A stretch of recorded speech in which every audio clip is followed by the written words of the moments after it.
Hello, welcome to my channel. यहाँ biology के topic wise MCQs की प्रैक्टिस करेंगे और इसमें बेसिक से एडवांस लेवल तक के क्वेश्चंस भी होंगे। पहले टॉपिक है हमारा सेल, और ये एक ऐसा टॉपिक है जो क्लास 9th से 8th और 9th से लेके पूरे एकेडमिक तक कंटिन्यूसली चलता है और सारे कॉम्पिटिटिव एग्जाम्स में इसके क्वेश्चंस भी आते हैं। तो चलिए पहले क्वेश्चंस की तरफ मूव करते हैं। फर्स्ट क्वेश्चन है हमारा, हु डिस्कवर्ड दी सेल, यानी कि सेल को सबसे पहले किसने डिस्कवर्ड किया। ऑप्शन है रॉबर्ट ब्राउन, रॉबर्ट हुक, शेल्डेन और विरकोव। चलिए जल्दी से बताइए, आंसर अपना कमेंट बॉक्स में टाइप करिए, इसका आंसर क्या होना चाहिए। तो इसके आंसर्स की तरफ मूव करते हैं। पहले क्वेश्चन का आंसर है रॉबर्ट हुक। रॉबर्ट हुक ने 1665 में सबसे पहले सेल को देखा, ऑब्जर्व किया, वो भी एक कॉर्क में। कॉर्क ऐसे रबर लाइक स्ट्रक्चर होता है जो कि अक्सर आपको ग्लास के जार के ऊपर लगा हुआ मिल जाएगा, और इसमें आप देख सकते हैं हनी कॉम लाइक स्ट्रक्चर है ये। इस तरीके से हनी कॉम मीन्स जो मधुमक्खी के छत्ते का स्ट्रक्चर होता है, जिसमें कि हेक्सागोनल शेप में सारे के सारे स्ट्रक्चर आपस में जुड़े हुए होते हैं। तो कुछ तरीके इस तरीके का स्ट्रक्चर सेल का भी था जब उन्होंने माइक्रोस्कोप के अंडर में इसको देखा था। यानी कि कॉर्क जो था, कॉर्क की एक पतली सी उन्होंने थिन लेयर कट करी और माइक्रोस्कोप के अंदर उन्होंने रख के देखा, तो उनको इस तरीके का स्ट्रक्चर पता चला। ये डिस्कवरी किसने की? रॉबर्ट हुक ने। नेक्स्ट सेकेंड क्वेश्चन है हमारा, cell theory was proposed by. Cell theory किसने प्रपोज की? ऑप्शन है A Hooke and Leeuwenhoek, Schleiden Schwann and Darwin and Lamarck, और डी है मेंडल एंड मॉर्गन। जल्दी से बताइए इसका आंसर क्या होना चाहिए। आप अगर आंसर जानते हैं इनके पहले से ही, तो ये समझिए कि आपकी तैयारी बहुत अच्छी चल रही है। तो प्लीज़ अपनी तैयारी को ऐसे ही करते रहिए और कंटिन्यू रखिए, प्रिपेयर ऐसे ही करिए, क्योंकि नोट्स भी बनाते जाइए और एग्जाम्स में आपको अच्छे से क्वालिफाई करना है, तो इन क्वेश्चंस को भी मार्क करते जाइएगा। इसका आंसर देखते हैं। Answer is Schleiden and Schwann. Cell theory सबसे पहले शेल्डेन शॉन ने प्रपोज की थी। उन्होंने प्लांट सेल और एनिमल सेल के बारे में डिस्कवर किया और बताया था कि जो सेल है वो एक लिविंग ऑर्गेनिजम्स की फंडामेंटल और स्ट्रक्चरल यूनिट है। फंडामेंटल यूनिट यानी कि सारे की सारी जो लिविंग ऑर्गेनिजम्स हैं वो किसी ना किसी सेल से मिलके बने होते हैं। प्लांट जो होते हैं वो प्लांट सेल से, एनिमल जो होते हैं वो एनिमल सेल से। इन दोनों में डिफरेंस होता है जो कि हम नेक्स्ट वीडियो में कवर करेंगे। तो यहाँ पे इन्होंने डिस्कवर किया fundamental unit of the life. Third है हमारा, नेक्स्ट क्वेश्चन है, which organelle is known as a power house of the cell. I think इसका आंसर आपको पता होना चाहिए अगर आपकी तैयारी अच्छी चल रही है। तो पावर हाउस किसे कहते हैं? जहाँ पे एनर्जी जनरेट होती है और लिविंग ऑर्गेनिजम्स को हर तरीके से अपना जो भी फूड ले रहे हैं उससे उनके बॉडी को एनर्जी मिलती है टू डू वर्क। पहला ऑप्शन है न्यूक्लियस, दूसरा है राइबोसोम, तीसरा है माइटोकॉन्ड्रिया और डी है लाइसोसोम्स। जल्दी से अपना आंसर कमेंट बॉक्स में लिखिए और सोचिए कि क्या होना चाहिए। और चलिए इसका आंसर देखते हैं। इसका नेक्स्ट आंसर है माइटोकॉन्ड्रिया।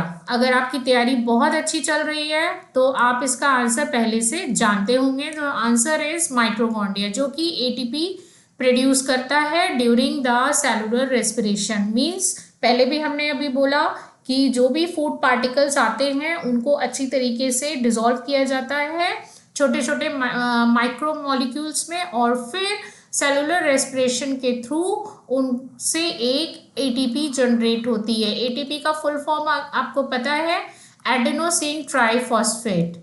क्या है? Adenosine triphosphate.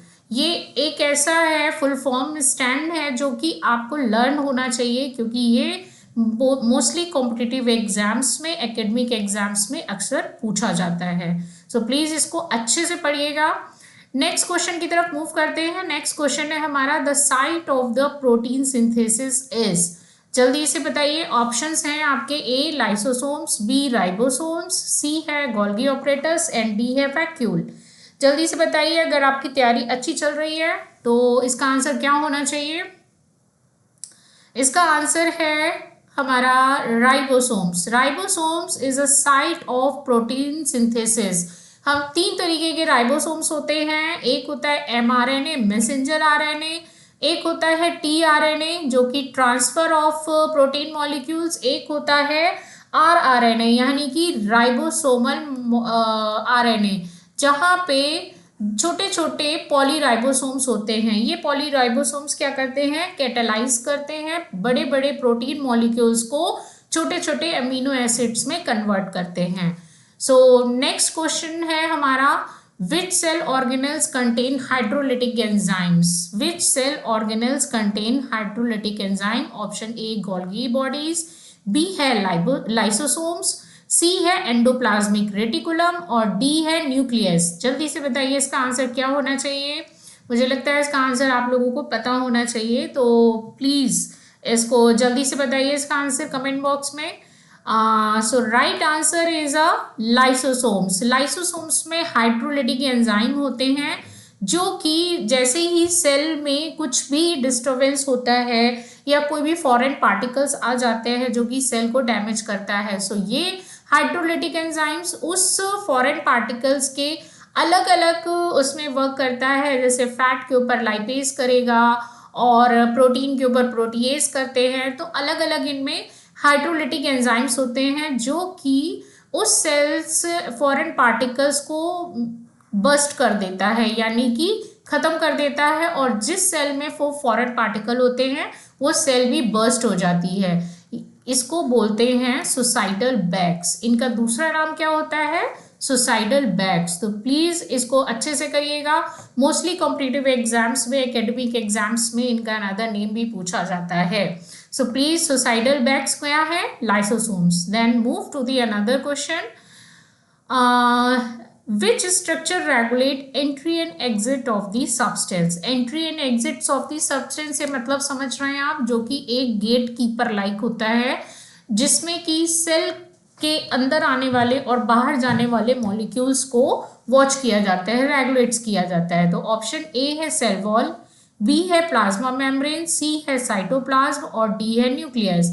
यहाँ सेल वॉल और प्लाज्मा मेम्ब्रेन आप सोचेंगे कि एक ही तो है जो आउटर साइड पे रहती है, नहीं। सेल वॉल होती है प्लांट सेल में, एनिमल सेल में नहीं होती है, ये याद रखिएगा। और प्लाज्मा मेम्ब्रेन सेल वॉल के नीचे ही होती है। ये आपस में कनेक्टेड होते हैं। और प्लाज्मा मेम्ब्रेन जो होता है, आपको स्ट्रक्चर पता होगा कि पहले तो इसका आंसर देख लेते हैं कि प्लाज्मा मेम्ब्रेन इसका आंसर है या नहीं। यस, इसका आंसर है plasma membrane. The correct answer is plasma membrane. इस प्लाज्मा मेम्ब्रेन का स्ट्रक्चर आप अच्छे से करिएगा अगर आप एकेडमिक एग्जाम देने जा रहे हैं तो, क्योंकि ये प्लाज्मा मेम्ब्रेन का स्ट्रक्चर इंपॉर्टेंट है और अक्सर एग्जाम्स में पूछा जाता है। तो ये है हाइड्रोफिलिक पार्ट, जहाँ पे वाटर एब्जॉर्प्शन और अलग अलग चीज़ों की एब्जॉर्प्शन होता है। और ये है प्रोटीन्स के मॉलिक्यूल, लिपिड मॉलिक्यूल्स, और ये कुछ ग्लाइकोलिपिड्स हैं जो यहाँ पे एम्बेडेड होते हैं, ठीक। और ये भी हैं प्रोटीन के मॉलिक्यूल्स। सो ये स्ट्रक्चर आपको अगर एकेडमिक एग्जाम दे रहे हैं तो वहाँ पे ड्रॉ भी करना हो सकता है, तो प्लीज़ इसको अच्छे से करिएगा। इसको सेलेक्टिव परमेएबल मेम्ब्रेन इसलिए कहते हैं क्योंकि यहाँ पे सारे मॉलिक्यूल्स वॉच किए जाते हैं कि सेलेक्टिव परमेएबल, आप समझ रहे हैं ना, सेलेक्टिव यानी कि कुछ ही मॉलिक्यूल्स को अंदर आने देना है और सिलेक्टिव मॉलिक्यूल्स ही बाहर भी जाएंगे। ऐसा नहीं है कि जितने आ रहे हैं उतने ही बाहर जाएंगे, राइट। सो नेक्स्ट ये है स्लाइड जो कि सारे के सारे ऑर्गेनल्स के बारे में है। इस स्लाइड से आप अपना नोट्स बना सकते हैं, अपनी तैयारी कर सकते हैं। तो प्लीज़ इससे आप बहुत ये हेल्पफुल है, आप इससे हेल्प ले लीजिएगा। और thank you so much for watching this video. ऐसे ही MCQs प्रैक्टिस करने के लिए प्लीज़ चैनल को सब्सक्राइब एंड फॉलो करें। Thank you so much.